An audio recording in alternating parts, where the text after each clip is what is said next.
I just got this month's electricity bill and this has been the highest we've ever spent.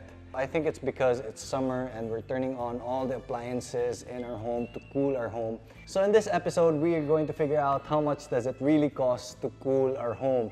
The air cons, the electric fans, the refrigerators. Magkano ba talaga ang kuryente for each of these items? For those of you watching, this will give you a good benchmark of how much it costs to cool your home this summer.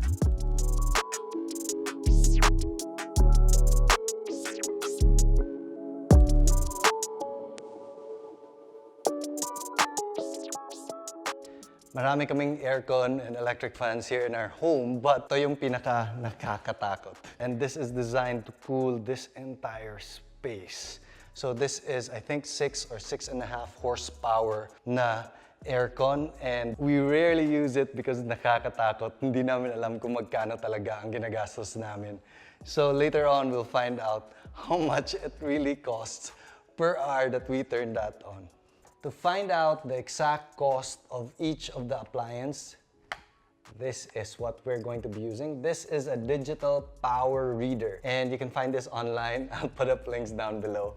Plug it into an outlet, and whatever appliance you have, pwede siya oven, pwede siya electric fan, air cons, whatever, you just plug it in and turn on the appliance, and it computes directly kung magkano ang ginastos mo. In Manila, I think it's around 9 pesos per kilowatt hour. Dito sa Cebu, mas mahal ng konti. I think it's about 10.50 to 11. Let's set it somewhere in between para may average lang tayo at around 10 pesos per kilowatt hour. And then, automatic na siyang magko-compute kung magkano peso cost nito. Okay, this is a Vornado. This is a fan that is mas malakas than regular fans. Gusto namin to, and we have this all over the house because sobrang lakas ng hangin. Now we're gonna plug it in, reset the counter, and then we're just gonna turn it on.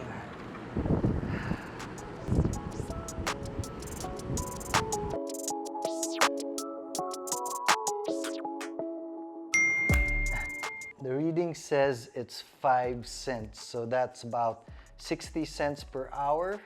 Not bad. 60 cents per hour, 8 hours a day for about 5 pesos per day. If you use it for a month, 144 pesos per month. Itong electric fan na to. Grabe no, cents lang pero umaabot din pala ng mga 100 plus. For this one, just this one electric fan.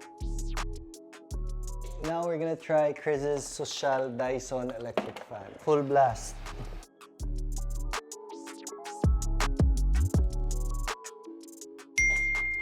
Okay, that's been 5 minutes and this one is slightly cheaper.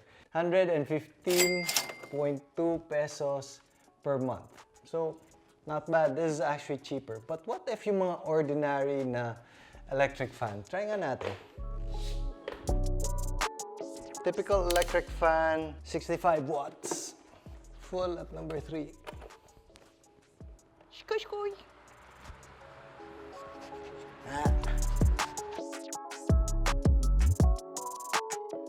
So this is surprising. Ito yung pinakamahal so far. It's 172.8. Wow, I did not expect that. Akala ko ito yung pinakamura, pero yung mas mamahaling electric fans, mas mura siya ng slight. Pero kasing lakas naman, yung isa mas malakas pa, yung Vornado mas malakas pa. Pero this actually consumes more. So that's surprising. Okay, so magkano kaya yung gastos namin for this big refrigerator? This has refrigeration and freezer sa side, and then may ice dispenser pa. So we're using this 24/7 of course. Magkano kaya yung ginagastos namin dito every month? We'll check it out.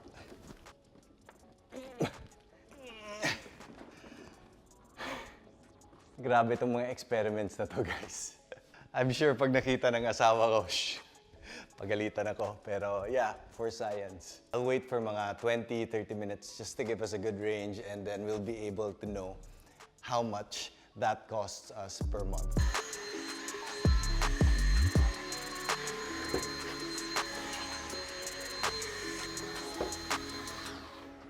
So we finally finished testing this out. This refrigerator costs us 950 pesos and 40 cents every month. Wow.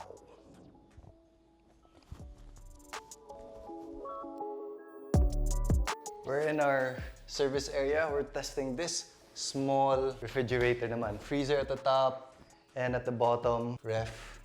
This one is also inverter type. So if you're thinking about inverters, it's usually more expensive upfront, but it saves you, I think, 30–40% more energy. So in the long run, it actually saves you money. So let's try this out. So our smaller ref, per month, this is 353 pesos of electrical cost. Now we are at my office. Sobrang gulo, sorry guys. Comment down below if you want a raw room tour. This is my work from home setup. Anyway, this aircon is a 2 horsepower inverter split type aircon. And I turn this on all the time when I'm working here. Si Kryz on the other side in her office, she also has one, and meron din kay Scott. Kay Scott palagi namin inaandar.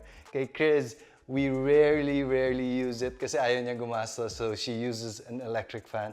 So we'll see how much does it really cost for us every time we turn that thing on. So kadalasan ng mga aircon, diretso siya to here. But since we need to plug this in, we had to do some electrical stuff so that ginawa namin ang outlet para lang we can test it properly. So here goes. I get asked this question, do I buy inverter or non-inverter aircons, refrigerators? And my answer is, if you're going to use it all the time or you're going to use it frequently, go for the inverter. You'll save more in the long run. If you're going to use your aircon all the time, it ramps up sa beginning and then nagta-throttle down yan. Pag naabot na niya yung room temperature na sakto, it throttles down to save energy, so hindi na siya full blast all the time. So in the long run, if you keep on using your inverter appliances, you'll save money, but it's more expensive in the very beginning. So it's 185 for every 30 minutes. Hello, my visitors.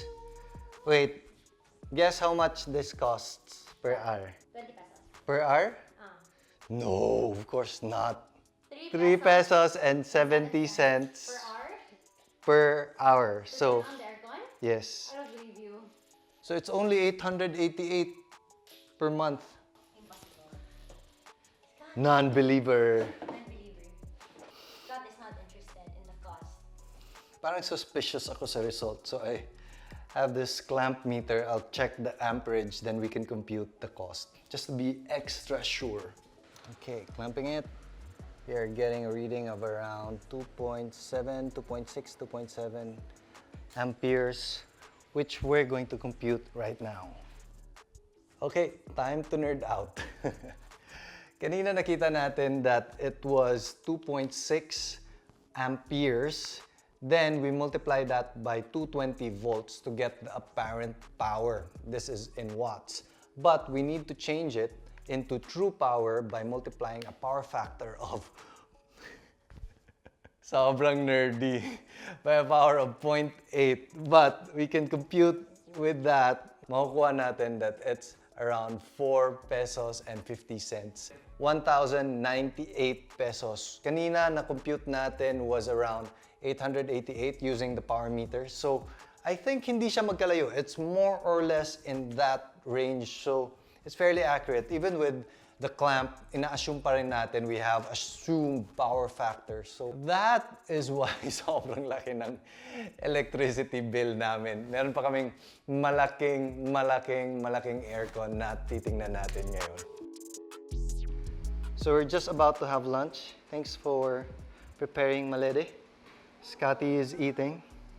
And this is a perfect time, okay lang ba, love, for me to turn this on a very, very rare occasion. This is probably turned on maybe 2-3 hours a month. At least now we'll know, love, magkano talaga to. Okay, ngayon check nga natin kung magkano talaga ang ating 6 horsepower inverter aircon. Ito yung unit niya sa labas, guys, compared to all the others. Sobrang laki nito. And I tried to use this one.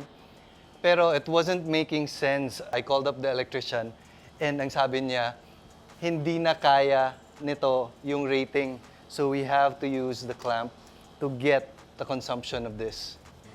23.2 amperes. That's almost times 10 of the 2 horsepower version. Oh my God, let's compute it. So, how much an hour? Guess. 20 pesos. 41 pesos per hour. Mahal din. If we were to run it 8 hours a day, kunwari, centralized tayo, it's 328 pesos a day. Dang. Almost 10,000 per month. Dang. That's expensive. 9,841.92. Wow. That is expensive. So if you add up this one, considering it's 10,000, let's say hindi tayo, Nag-iisip about how much. yes, Let's say you run it for 8 hours a day, so that's 10K. 10K. Scott's room is about 2K. So 12K. Okay, this refrigerator is about 1K. 13. The appliances at the back is about 1K, dalawang 14. ref. Yeah, 14. 14 na. Ito pa Tapos lang room tayo. natin, another 2K probably. 16. And then office ko, let's say 1,000, 17. Plus the water pump, the pool, the electric fan, the ovens, the induction cooktop, dishwasher. Washing machine, the dryer. So gets mo na kung bakit mahal. That's why I never use aircon. That's why I'm sweating. Yes, she's always electric fan lang sa office niya. I hope you had a general benchmark of the appliances, the cooling cost of your home this summer. And we'll see you later.